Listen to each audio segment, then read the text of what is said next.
तो hello guys, कैसे हैं आप सभी। आशा है कि सभी आप अच्छे होंगे। तो गाइज़, आज की हमारी वीडियो का टॉपिक है पृष्ठीय क्षेत्रफल और आयतन से संबंधित क्वेश्चन आज के हमने वीडियो में लिए हैं।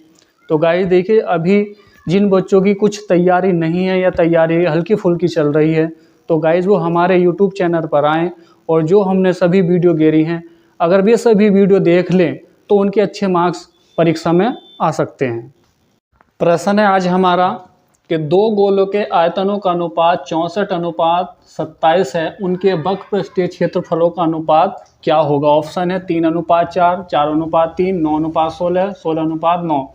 तो देखिए, हमें गोलों के आयतनों का अनुपात दिया है और पृष्ठीय क्षेत्रफलों का अनुपात पूछा है। तो क्या करेंगे, मान लेंगे कि माना एक गोले की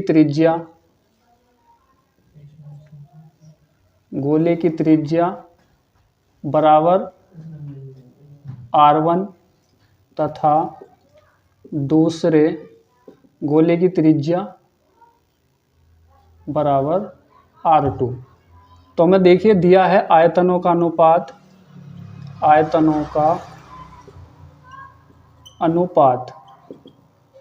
64:27। तो आयतन, तो गोले के आयतन का सूत्र क्या होता है, 4/3 पाई r की क्यूब। तो पहले गोले की त्रिज्या r1 है और ऐसे ही दूसरे गोले की का सूत्र हो जाएगा 4/3 पाई r की क्यूब। बस त्रिज्या में डिफरेंस रखेंगे r1 r2 से, हमने मान लिया था 64 ये हो जाएगा 27।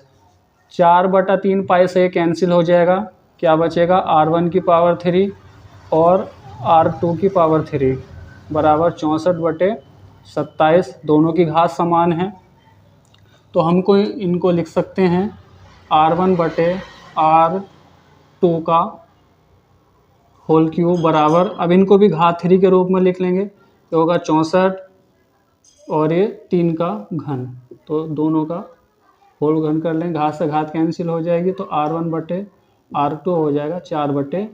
यानी r1 का मान 4 है, r2 का मान 3 है यहाँ से हमारे पास। अब हमसे पूछा है उनके पृष्ठीय क्षेत्रफलों का अनुपात, तो इसलिए पृष्ठीय क्षेत्रफलों का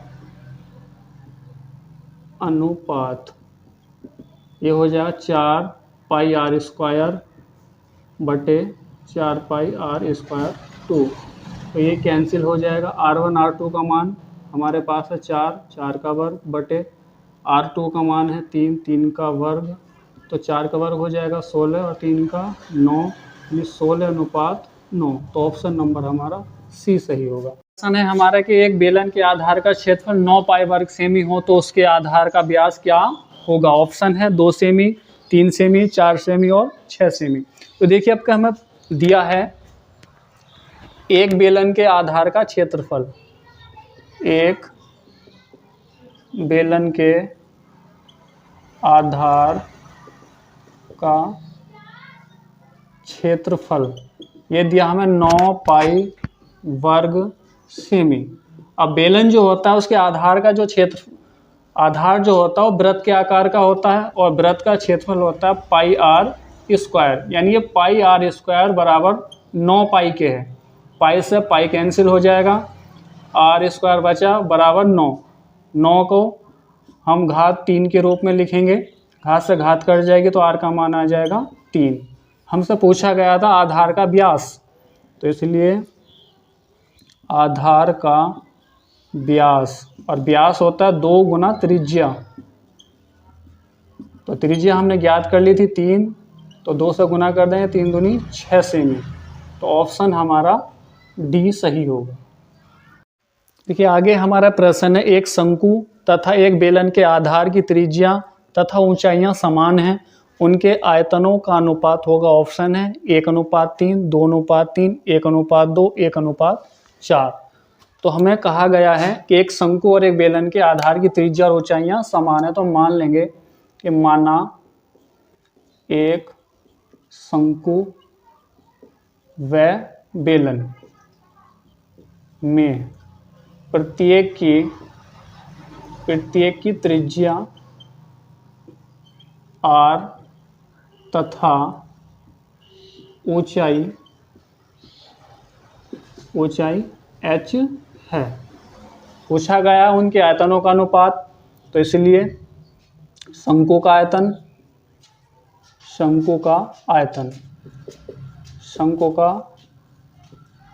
आयतन होता है 1/3 पाई आर स्क्वायर, और बेलन का आयतन होता है pi r square h. Pi r square h यहाँ भी आएगा। अब इनका अनुपात ले लेंगे, तो 1/3 पाई आर स्क्वायर एच बटे पाई आर स्क्वायर एच। अब देखिए यहाँ पाई आर स्क्वायर से पाई स्क्वायर एच ये कैंसिल हो जाएगा, तो क्या बचेगा 1/3। अब इसको अनुपात में लिख देंगे तो हो जाएगा 1:3। तो ऑप्शन हमारा ए सही होगा। ठीक है, आगे प्रश्न है हमारा, एक लंब वृत्तीय बेलन की त्रिज्या 7 सेमी तथा ऊर्ध्वाधर ऊंचाई 8 सेमी है, तो बेलन का वक्रपृष्ठ ज्ञात कीजिए। तो हमें दिया गया है एक बेलन की त्रिज्या को हम 8 से प्रदर्शित करते हैं, ये दी है 7 सेमी, और हमें दिया है ऊर्ध्वाधर ऊंचाई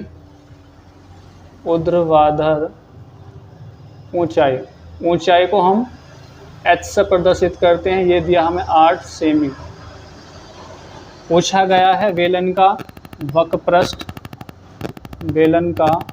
वक्रपृष्ठ या वक्रपृष्ठीय क्षेत्रफल, ये होता है 2 पाई आर एच। तो देखिए हमारे पास r का मान भी है, h का मान भी है, तो पाई का मान रखेंगे 22/7, r का मान है 7 और 8, h का मान है 8। 7 से 7 कैंसिल हो जाएगा, 8 दूनी इनकी सभी की गुना कर लेंगे, 2 गुना 22 गुना 8, सभी की गुना करेंगे तो ये हो जाएगा 8 दूनी 16 और 16 दूनी 32, हासिल होगा 3, 16 दूनी 32 और 3 35 वर्ग सेमी।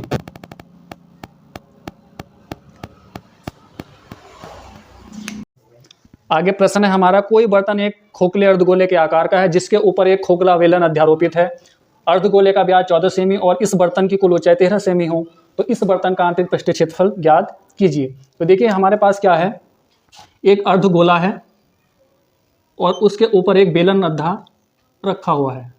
एक अर्धगोले के ऊपर एक बेलन रखा हुआ है इस प्रकार से। ये हमारा ऊपरी भाग यहाँ तक जो है बेलन है और नीचे अर्धगोला है, और हमसे कहा गया है कि बेल जो अर्धगोले का व्यास दिया है, हमें व्यास दिया है 14 सेमी और टोटल ऊंचाई दी है इसकी 13 सेमी। जो बर्तन है हमारा टोटल ऊंचाई इसकी 13 सेमी है। तो इस प्रकार की आकृति बनी हुई है जो हमें प्रश्न में कहा गया है। तो करते हैं प्रश्न को। तो देखिए हम पहले लिखेंगे, हमें दिया अर्धगोले का व्यास दिया है हमें 14 सेमी और व्यास दिया, तो यहाँ से त्रिज्या निकाल लेंगे। तो त्रिज्या को हम 8 से प्रदर्शित करते हैं, ये हो जाएगा 14 में 2 का भाग कर देंगे तो 7 सेमी। और जो त्रिज्या होगी वो बेलन की भी वही त्रिज्या होगी जो अर्धगोले की त्रिज्या होगी, क्योंकि बेलन अर्धगोले पर रखा हुआ है। उसके बाद हम ज्ञात करेंगे बेलन की ऊंचाई जो h ऐसे प्रदर्शित करते हैं। ये हम टोटल ऊंचाई दी है हमें पूरे बर्तन की, उसमें से घटा देंगे त्रिज्या को, तो 6 सेमी हमारी ऊंचाई आ जाएगी। हमसे पूछा गया है बर्तन का आंतरिक पृष्ठीय क्षेत्रफल। तो बेलन का पृष्ठीय क्षेत्रफल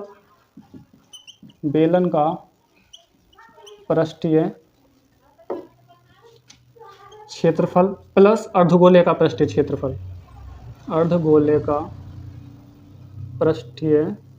क्षेत्रफल। तो बेलन का पृष्ठीय क्षेत्रफल होता है 2 pi r square, 2 pi r h, plus अर्धगोले का होता है 2 पाई आर स्क्वायर। तो यहाँ से हम 2 पाई आर कॉमन ले लेंगे तो एच प्लस आर हमारा बच जाएगा। तो पाई का मान रखेंगे 22/7, आर का मान हमारे पास है 7, एच का मान हमने पहले निकाल लिया था 6 और आर का मान है 7। 7 से 7 कैंसिल हो जाएगा, और 22 और 2 की गुना हो जाएगी 44 और ये हो जाएगा 7 और 6 को प्लस कर लेंगे तो 13 और 13 का गुना कर लेंगे 44 में, 13 चौका 52 हासिल हुए 5 और 13 चौका 52 और 5 57 वर्ग सेमी। यही हमारा आंसर होगा।